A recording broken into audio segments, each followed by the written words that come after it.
Welcome back. Mr. Bayo Rotimi is a financial analyst. He joins us next and continuing that conversation about whether we're broke or not. Thank you for coming on this morning.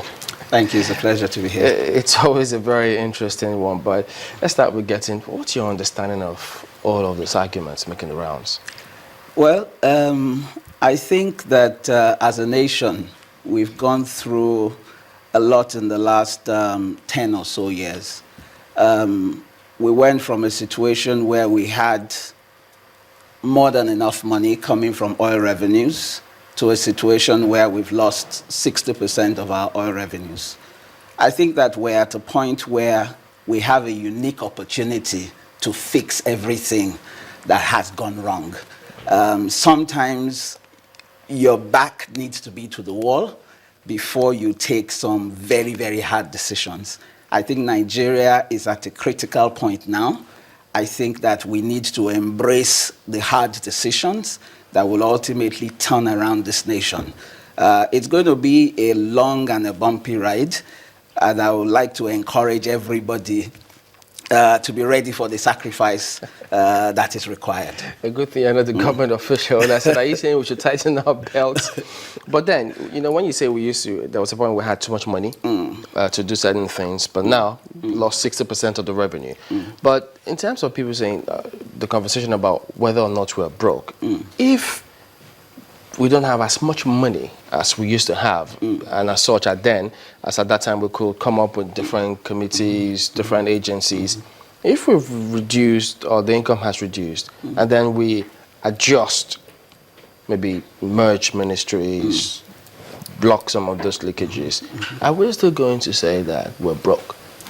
Well, the reality today is Nigeria does not have sufficient resources, financial resources, to meet all of its requirements. Is it as it stands now without those adjustments? Without the adjustments. So we are now at a point where if you analyze the country today and you look at all of our expenditure requirements versus all of our revenues, today we don't have sufficient revenues to cover the expenditure. So there is a deficit. Now, how do we plug the deficit? And I think that is the decision and the strategies that need to be implemented going forward. First things first, we realize that there has been a lot of leakages over the years.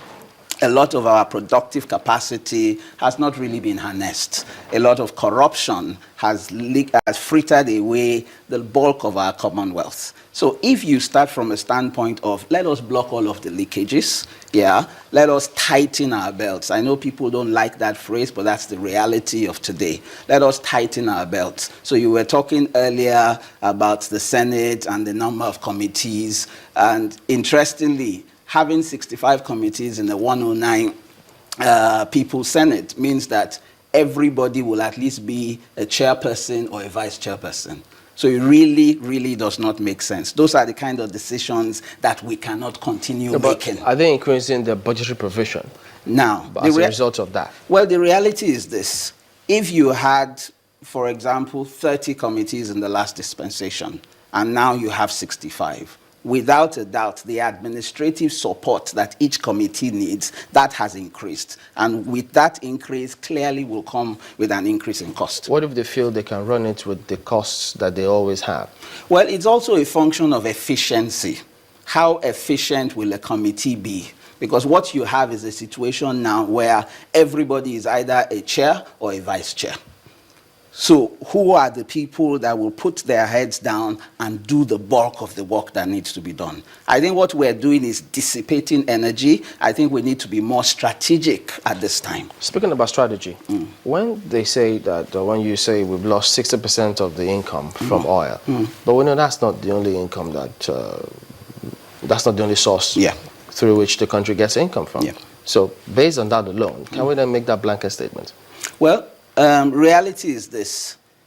We have concentrated on one singular product in a nation that is blessed with abundance. Almost every state of the Nigerian Federation has at the very minimum one or two natural resource or resources that are available in commercial quantities. So what we need to do, using this scenario where we are at rock bottom, what we need to do now is to harness all of those resources. So every state, every local government, every company, every Nigerian, we must all work together to look for the resources that are available in our immediate community and see how we can add value. So let us develop our resources. More importantly, let us develop our human capital. So there is a need to focus on education so that we have people who are employable, people who can add value. Because today, the average Nigerian graduate is almost unemployable. He or she lacks the required skills to move this nation forward in a strategic manner. So there is a lot of work to do, but I think that this is a unique point in the history of this nation. We are practically at rock bottom. If Nigerian president says we are broke, he is not telling a lie, he's making a statement of fact. So if we are at rock bottom, what do we do? Do we roll over and die, or do we press forward? And I think Nigerians are known for our resilience. So it is time now for that resilience to come to the fore. There's been a lot of attention at the federal level. I mean, you talked about expenditure. You also talked about, our resources, our earnings. Earnings have dropped, in relation to expenditure. Correct. And some people will think that you should cut your coat according to your cloth.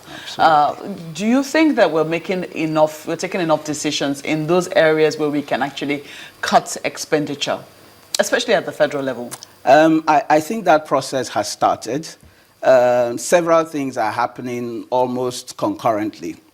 So right now we're talking about a Treasury single account. Now, the implication of the TSA is significant in terms of how government's finances are managed. For the first time, I believe, in the history of this nation, every single naira that is generated by a government entity will report into one account.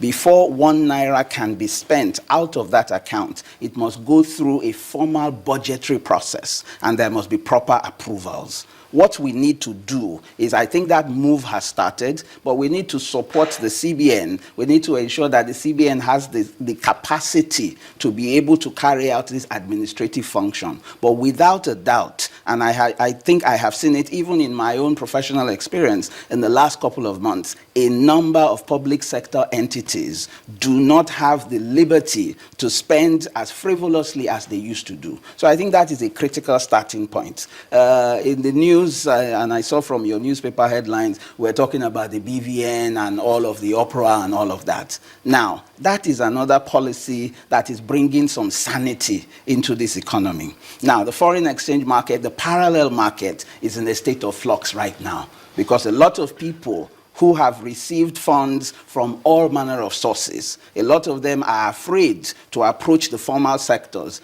the Bureau de Change or the licensed banks in Nigeria, simply because they know questions will be asked regarding the source of that income. So having everybody to have a unique BVN number is one of the ways that these leakages can be plugged. So even in terms of financial transactions, bribery and corruption, everybody will be hesitant now. Your only option, really, is to keep the money under your pillow. But the thing about that, they had always had several, what do we call it now, measures to check this. They had the SFU, they had the EFCC, they had the ICPC, they had the Reporting Council, they had all sorts of regulatory. They recently did the Know Your Customer, and then they brought this one. So tomorrow they could bring another thing. So they bring all sorts of things every now and then, but does it ever achieve all the purposes that they bring it out for? It's a question of will and the commitment to the change we're talking about. Nigeria is not short of laws. We are not short of rules and regulations and strategies and all of that. What has consistently been lacking is the will. Now, I think the consensus of opinion is that for the first time in a long time, we have a leadership that seems to have the will and does not carry the usual baggage of corruption and all of that. Now, my view is that that is a starting point. But we know that we run a federation. So we have state governments, we have local governments, we have an judiciary, we have a legislature, and all of them are protected by law. So what needs to happen is, I think there has to be greater awareness, greater vigilance on the part of even the average Nigerian. So if senators have 65 committees in a 109-person Senate, you know, the constituents of each senator should be asking some questions. You are now the chairman or the chairperson of committee on XYZ. What exactly do you do? How is your committee adding value to the Nigerian story? And I think it is a time when everybody collectively have to join this battle. You know, I see it from another view. Government and governance is all about having the ultimate good for the people. Correct. But it would seem as if the majority are complaining in dire strait, then you should have to revisit some of those policies of government. For instance, the BVN matter, the CBN, and of course restriction on forex and so many other things that have actually affected business. You are in that particular sector, and you would also know when some of your clients or people who come to you cry out and you see businesses folding up. If you now say it boils down to the will, then all this amounts to naught. How can we work on the will if we know we have 1, 2, 3, 4 policies before now that haven't actually given us the desired result as a country? What should we be doing? Thank you very much.